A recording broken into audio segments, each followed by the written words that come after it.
নমস্কার বন্ধুরা, তোমরা সকলে কেমন আছো? আশা করি রাধা মাধবের কৃপায় তোমরা সকলেই ভালো আছো, সুস্থ আছো। আজকে সকাল থেকে ব্লগটা স্টার্ট করছি। সকালবেলায় চলে এসেছি আজকে কাজ সেরে রান্নাঘরে। দুধ জাল দিতে বসিয়ে দিয়েছি দেখো, আর করে নেব এদিকে রুটি। আটা মেখে লেচি কেটে নিয়েছি, রুটি করবো বলে তাওয়াও বসিয়ে দিয়েছি। সকালবেলায় টিফিনটা করে নিই, গোপালকে তুলে দিয়ে গেছে, টিফিনটা করে রেখে তারপর স্নানে গিয়ে আবার পুজোর ঘরে যাব। আর একটা নতুন টিফিন হবে দেখো, এটা হচ্ছে সাবুদানা। একাদশীর দিন ভিজিয়েছিলাম, বেশি হয়েছে, এটা ফ্রিজে রেখে দিয়েছিলাম। তা আজকে তো শনিবার, নিরামিষ, সেই জন্য রুটি করব, দুধ রুটি খাবে ওর বাবা। আর এইদিকে দেখো, মেয়ে বলেছে এই সাবুটাকে দুধ দিয়ে জাল দিয়ে দিতে, ও আবার ভালো খায়। ও কি দুজনেই খাবে, ওরা দুই বোনই খাবে। তা এই সাবুটাকে আমি এই যে দুধ জাল দিচ্ছি, এর থেকে খানিকটা দুধ নিয়ে চিনি দিয়ে ওটাকে দুধ সাবু যেরকম ছোটোবেলায় বাচ্চারা খায় সেরকম বানিয়ে দেবো, ওরা ওটাই খাবে। তাহলে এই টিফিন হবে আজকে, দুধ রুটি আর দুধ সাবু। তাহলে সাথে থাকো, টিফিনটা করে নিই, করে নিয়ে তারপরে পুজো ঘরে যাব। পুজো আমার হয়ে গেছে, তা চলে এলাম ঠাকুর ঘরে, তোমাদেরকে রাধা মাধবকে দর্শন করাবো বলে। দর্শন করো তোমরা।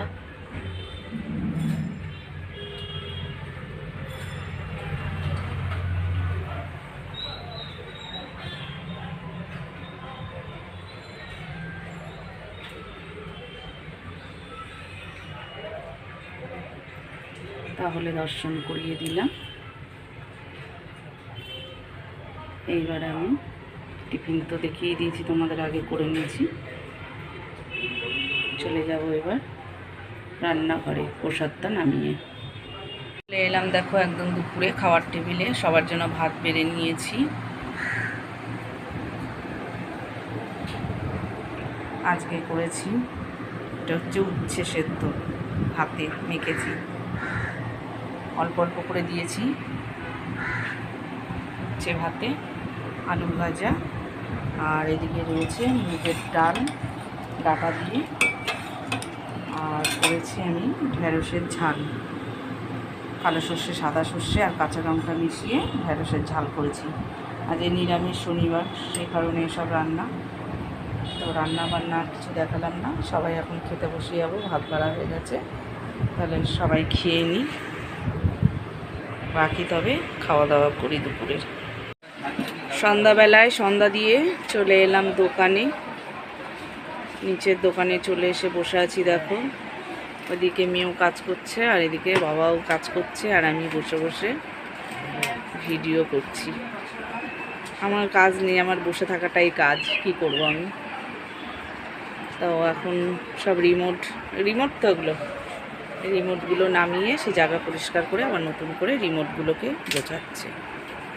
আর এদিকে মেয়েও কাজ করছে। তা এখন তো এখানেই বসবো, কিছুক্ষণ বসার পরে তারপরে দেখি কোনো কাজ থাকলে তখন করব। তাহলে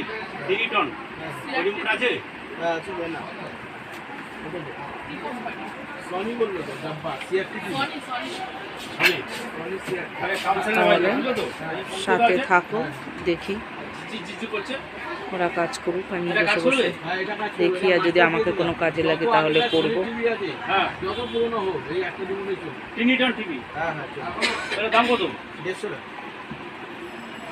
দুটো ব্যাটারি আছে, হবে তো?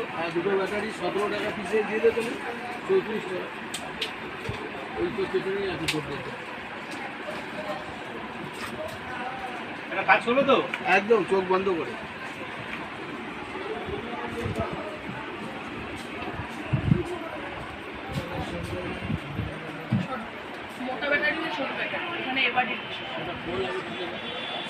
হ্যালো, আসলাম একটু নিচের দোকানে, ওর বাবা একটুখানি কাজে বেরিয়ে গেছে, আর বড় মেয়েও একটু উপরে কাজ আছে বলে সেও ওখানে, সেই জন্য আজকে ছোটোজনকে নিচে বসানো হয়েছে। এই দেখি রে, তোকে সবাই দেখবে তো, তুই আজকে দোকানদারি করছিস বসে, ও দেখি আজকে ওকে বসিয়েছি দোকানে। আমি নিচে নামছি না, ওপরে সিঁড়িতে দাঁড়িয়েই ভিডিওটা করছি। এই ঠাকুরের পেছনটা দেখা যাচ্ছে। আরে উঠবি তো, একটু ইয়ে করে দে। এই যে আজকে ওকে সবাই লাইক এন্ড সাবস্ক্রাইব করে দেবে। আজকে দোকানদারি করছে, ওর বাবা একটু বেরিয়েছে, আসলে আবার চলে আসবে ওপরে। ওকে বলি সব সময় যে তুইও কাজ শেখ, নিচে নামতেই চায় না। তো যাই হোক, এখন দরকারের সময় একটু নেমেছে, আর ওর বাবা আসলে হয়তো ঘরে চলে যাবে। আমিও চলে যাব, আমি ওই সিঁড়িতে দাঁড়িয়ে আছি, বাবা আসলে আমিও ঘরে চলে যাব, গিয়ে রান্না বান্না করতে হবে। তাহলে সাথে থাকো। তো দেখো, দোকান থেকে চলে এসেছি ঘরে রাত্রিবেলা। এখন রাত্রের রুটি করবো ভেবেছিলাম, তা রুটি আর করলাম না রাত্রিবেলায়। যে দাদাটা এসেছে, উনি সারাদিন তো ভাত খায়নি, বললো রাত্রে ভাত করলে খাবে। তাহলে যাক, সারাদিন যখন খাইনি ভাত, তাহলে এখন রাত্রিবেলা ভাত খাবে। তার জন্য আমি গরম গরম ভাত বসিয়ে দিলাম, আর এইদিকে বসিয়ে দিলাম একটু সয়াবিন, একটু নুন দিয়ে জলের মধ্যে সেদ্ধ। এই যে সয়াবিনটা সেদ্ধ করে নেব, ডুমো ডুমো করে আলু কেটে একটু সয়াবিন আলুর তরকারি আর ভাত করব। আর দুপুরে তো ডাল করেছি, ঢেঁড়স রান্না করেছি, সেগুলো রয়েছে। তাহলে রাত্রে রান্নাটা আমি সেরে ফেলি, আবার কালকে তোমাদের সাথে দেখা হবে, কথা হবে। তোমরা সবাই ভালো থেকো, সুস্থ থেকো। শুভরাত্রি।